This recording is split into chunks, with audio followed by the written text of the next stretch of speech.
Lithuania has had enough of Russia, and now it's preparing for war. For years, Lithuania believed NATO would be enough, that being a member of the world's most powerful alliance would keep Russia at bay, that Article 5 would be the ultimate deterrent. But now, everything's changed. The war in Ukraine, Trump's threats to abandon allies, Putin's obsession with rebuilding the Soviet Empire, it's all pushed Lithuania to a chilling conclusion. War is coming. President Gitanas Nausėda says his country has 4 to 5 years to prepare before a Russian invasion becomes a reality. The countdown has started, and Lithuania is racing against the clock. This isn't just a military buildup, it's a national mobilization.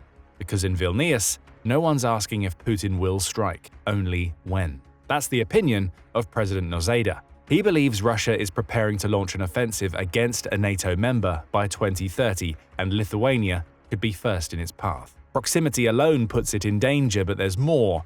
Lithuania has been one of Ukraine's most committed allies since the start of Putin's full-scale invasion in February 2022. It's already sent over $830 million in aid, a huge commitment from a nation with a 2024 defense budget of just €2.09 billion, around $2.25 billion. For Lithuania, helping Ukraine isn't just about solidarity, it's about survival. Ukraine is seen as the first line of defense, but what happens if that line breaks? Nausėda made his warning crystal clear on March 20th. When asked if he believed forecasts that Russia could attack NATO territory by the end of the decade, he didn't hesitate. This is exactly the basic assumption we made in Lithuania. The government's goal is to establish a fully equipped national division and supporting infrastructure by 2030. If the scenario will be like this, we still have about 4 to 5 years. In other words, it's not a question of if Putin will strike, it's when. And Nausėda didn't stop there. He also called for sanctions on Russia to remain in place long-term. With over 21,000 individual sanctions from the West, Russia's economy is under enormous pressure. Nausėda warned that lifting those sanctions prematurely would give Putin the cash he needs to rebuild and possibly attack sooner. And he's right. Lithuania has no choice but to prepare. According to Global Firepower, or GFP, which ranks 145 nations annually based on the power of their militaries, there is a huge gulf between what Russia brings to the table and Lithuania's military strength. Even though Putin's forces have been depleted by his Ukraine invasion, GFP still ranks Russia as the second strongest nation in the world. Lithuania is a long way behind, coming in at 88 in GFP's rankings. We can see the power difference across the board. Lithuania's military has just 23,000 active personnel, compared to the 1.32 million Russia maintains. Its 104,000 reserves and 14,150 paramilitary forces are impressive, but they pale in comparison to the 2 million reserves and 250,000 paramilitary forces Russia brings to a fight. Lithuania fares no better on the equipment front. Its air force only has 9 assets compared to the 4,292 assets in Russia's air force. Worse yet, most of those Lithuanian assets are transports and helicopters. It has no fighter jets it can use to damage Russia's military. Lithuania also has no tanks, though it at least brings 1,263 armored vehicles to a fight. Unfortunately, that's less than 100th of what Russia has. A 14-vessel-strong navy also isn't going to offer Lithuania much protection if Russia decides to invade via the Baltic Sea. The country's handful of patrol and mine warfare vessels won't be able to do much against a Russian navy that has 83 corvettes, 12 frigates, 10 destroyers, and over 60 submarines. It's a military mismatch if there ever was one. Which brings us to a question. Why does Lithuania fear war with Russia? The disparity between the two countries' militaries is only the start. For many in Lithuania, it's enough. They see that Russia is a far stronger nation. Lithuania's citizens have also watched Putin's actions in Ukraine closely, and they believe that he's an expansionist who's planning to pick off Europe's weaker nations one by one to rebuild the Russian Federation and its former Soviet Empire. In the past, Lithuania would have felt protected by being under the NATO umbrella. If Russia had attacked a few years ago, the country knew that Article 5 of the NATO Charter would protect it. That article essentially follows the Three Musketeers policy, all for one and one for all. If a NATO nation is attacked by an enemy, all other NATO nations are duty-bound to come to its aid. In other words, if Russia attacked Lithuania, it would receive immediate support from most of Europe and, most importantly, the United States. Many in Lithuania aren't certain that that support is coming in. And the conversation in the country is now focused on what happens if Russia invades. That's according to Gabija Stazukine, who says talk about an upcoming Russian invasion is very common at parties, gatherings, lunch breaks, water cooler talk when speaking to the Kyiv Independent. It's everywhere, she adds. The conversation inevitably turns in the direction of, what are you going to do? Part of the reason for that conversation lies in the actions of US President Donald Trump. Both before and since Trump took office, he's been intermittently hostile toward Europe and its many NATO nations, as the Kyiv Independent. As recently as March 7th, Trump claimed that the US wouldn't defend any NATO members who failed to pay their way. He's referring to nations that don't reach NATO's target of spending 2% of gross domestic product, or GDP, on defense. Lithuania hits that target. However, it's such a small nation that many in the country worry whether it will be enough. Would the US come to Lithuania's aid if Russia invaded? Many in Lithuania aren't certain about the answer, with Ignas Zalieckis, a Lithuanian journalist now living in Germany, expressing the general mood. Everybody's thinking that NATO is kind of gone, the journalist says when referring to Lithuanian options following the disastrous White House showdown between Trump and Ukrainian President Volodymyr Zelensky on February 28th. However, it's not just uncertainty around NATO that's affecting Lithuania. The country also believes it's in prime position for a Putin-led invasion. Its location plays a huge role in that equation. As the Atlantic Council points out, Lithuania, along with the other Baltic nations of Estonia and Latvia, is on the eastern frontier of the democratic world. It's the largest of the three Baltic states, and it borders both Belarus and the Russian exclave of Kaliningrad. Both are potential invasion points, as proven by Putin using Belarus to partially stage his invasion of Ukraine back in February 2022. That location makes Lithuania an obvious target if Putin succeeds in Ukraine and is emboldened to further his expansionist ideas. Making things worse for Lithuania is that, like Ukraine, it's a former Soviet state. The country knows all too well what it means to be the victim of Russian aggression. Up until 1915, the country was under Russian rule during the pre-Soviet era. That changed when it was invaded and occupied by German troops during World War I. When that war ended, Lithuania declared its independence, which was recognized by the Soviet Union in 1920. That recognition didn't last long. Once World War II began in 1939, the Soviet Union started compelling Lithuania to allow Russia to set up military bases on its territory. Clearly unhappy with the results, the Soviet Union invaded the country a year later, absorbing it into the Russian Federation.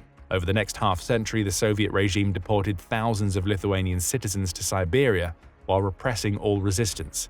It wasn't until the Soviet Union was on the verge of collapse in 1989 that resistance movements grew strong enough that Lithuania's parliament attempted to declare its sovereignty. That sovereignty was recognized by the Soviet Union in 1991 for an incident in which Russian troops fired on civilians in the Lithuanian city of Vilnius, resulting in 13 people dying and hundreds more being injured. This experience with Russian aggression and Soviet rule matters because Lithuania understands how Putin thinks. In the past, Putin has referred to the former Soviet Union as historical Russia under a different name, according to the Atlantic Council. In other words, Russia's leader believes that the former Soviet territories should fall back under Russian control. Lithuania is one of those territories. It needs to prepare for a fight because it knows that Putin is hell-bent on restoring Russia to what he believes is its true glory. We also can't ignore the fact that Lithuania borders the Suwalki Gap in this equation. This tiny stretch of land, which is often referred to as the most dangerous place on Earth, stretches just 62 miles along the Lithuanian and Polish borders. The problem is that the Suwalki Gap is also sandwiched between Belarus to the east and Kaliningrad to the west, much like Lithuania itself. According to Politico, Western military planners believe that this tiny scrap of territory would be one of Putin's first targets if he ever chose to escalate the Ukraine war and begin a direct confrontation with NATO. Lithuania would be in the direct firing line if that happened. The Suwalki Gap doesn't seem like the most dangerous place on Earth. If you were to visit, you'd find a water park and an indoor snow arena, both harkening back to the days when the location was a popular tourist resort during the Soviet era. You'd also see idyllic farms and rolling fields of buttercups, according to Politico. However, make no mistake, the Suwalki Gap is dangerous. It could be Lithuania's Achilles heel if Russia chooses to invade. By taking that gap first, Putin could essentially box Lithuania's military into their own country, surrounding them on all sides before starting a war of attrition similar to what we've seen in Ukraine. All of these factors combine to form Lithuania's reason to fear Putin. The next question is simple. How is Lithuania preparing for what it sees as an inevitable war with Russia? It's raising military spending. On February 17th, Le Monde published a report in which it highlighted that Lithuania plans to increase its defense spending in stages until it reaches 6% of the country's GDP. Context, that would be 3 times as much as NATO's 2% target and would make Lithuania NATO's biggest military spender in GDP terms. The increase will practically double Lithuania's defense spending, taking it from around $2.5 billion to a little over $5 billion. Furthermore, Lithuania's citizens are getting in on the act, according to Le Monde. They've pledged to support the country's military to the tune of 0.25% of its GDP, says the outlet. Marius Sesnilevicius, who is the Lithuanian president's defense advisor, outlines the reasons why Lithuania is taking this drastic step. "We don't think Russia is ready to enter into a military conflict with NATO," he tells Le Monde. "But if a peace agreement is reached and international sanctions are lifted, Russia will be able to rebuild its military power. We need to be prepared for this."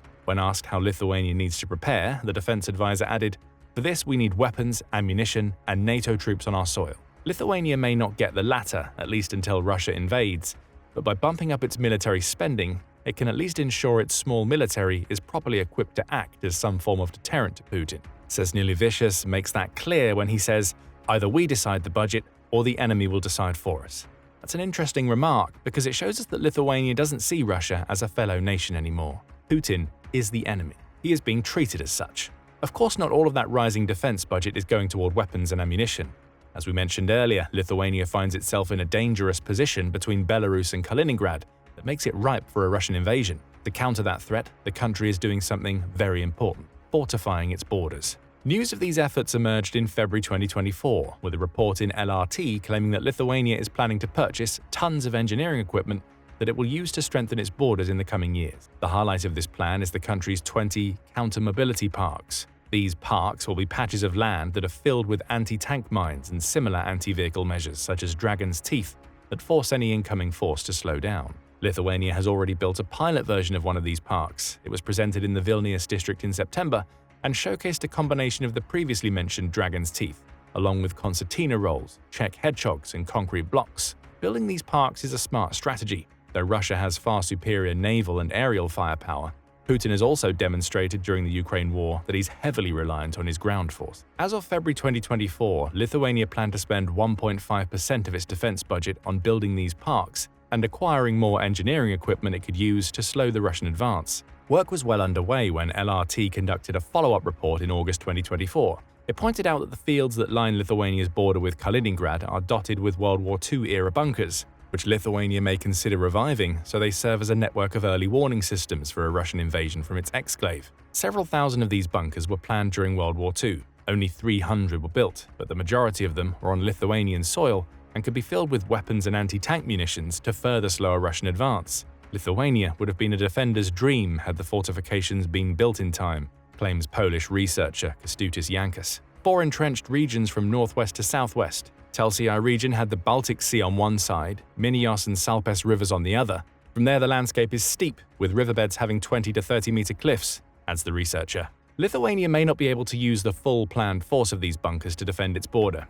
However, Lithuania has 300 of them that it can turn against the very nation that built them in the first place. The fact that many of the bunkers, which are generally owned by whoever owns the land on which they're placed, are in the Suwalki Gap, is another boon for Lithuania. It has the chance to fortify the most dangerous place on Earth long before Russia starts its invasion. With some investment, along with permission from the bunker's owners, these old bunkers could be revived as fighting positions or, in the worst-case scenario, used to shelter fleeing Lithuanian citizens. There are other signs that Lithuania is preparing to fight against Russia. For instance, the country reinstituted compulsory military service in 2015, just a year after Putin's forces annexed the Ukrainian territory of Crimea. Lithuania knew what Russia's president planned even back then. That move means that 4,000 Lithuanians are drafted into the country's military annually, which supplements Lithuania's standing force of 12,000 professional soldiers. Add the 5,000 to 6,000 people who volunteer to train annually, and Lithuania has been expanding its military for almost a decade. It may be able to do more.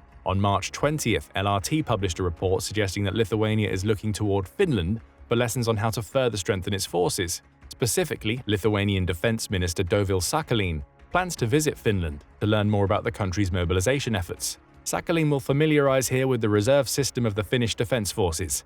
The majority of Finnish men aged between 18 and 60 are active service members or part of the auxiliary reserve, reads a statement from Lithuania's defense ministry. That system allows Finland to train 22,000 recruits annually, including 1,000 women, the ministry adds. Those who are trained become members of Finland's reserve force for the next decade, assuming they don't enter the active military. Lithuania is looking toward this model because it creates the potential for the country to make more soldiers. It may not push its active military beyond the 24,000 active members it has now. However, it'll build a strong army of reserves upon which Lithuania can call at a moment's notice if Russia ever invades. Finally, January 2025 saw Lithuania revive its 1st Mechanized Division. That division will be equipped with aerial defense weapons and artillery, in addition to engineering and reconnaissance units. It's essentially a combination of Lithuania's Iron Wolf and Griffin land brigades, with some reserve soldiers added for good measure. The division's revival is important because it demonstrates how Lithuania is working alongside Poland to reinforce its defenses. The country's Chief of Defense, General Raimundas Vaksnoras, says, "The re-establishment of the 1st Division, dating back to the Polish-Lithuanian Commonwealth, marks a quality milestone in the Lithuanian armed forces. We are expanding our deterrence and victory capacities." That sums up what Lithuania is doing across the board. It believes an invasion by Russia is imminent. Whether that invasion is part of a wider war against NATO or a localized fight designed to bring Lithuania under Putin's proto-Soviet yoke is irrelevant. Lithuania needs to be prepared. It's now spending more on its defense than it ever was before, with plans to increase that spending over the next 5 years. Lithuania is fortifying its borders, making it harder for Russian forces to invade from Kaliningrad and Belarus. It's even looking toward other countries, including Finland and Poland, to help it reinforce its military in any way possible. Lithuania has an uphill battle on its hands. Even with all of this investment, its military is still much smaller than Russia's army. However, it's clearly taking its position as part of NATO's Eastern European vanguard seriously. The final question is simple: will it be enough? Let us know what you think the answer might be in the comments, along with telling us your opinions about Lithuania's military buildup. Is there anything else Lithuania can do to prepare for Putin? Do you think Russia will invade the country in 2030? Share your thoughts below. And remember to subscribe to the Military Show for commentary on the most recent European military developments.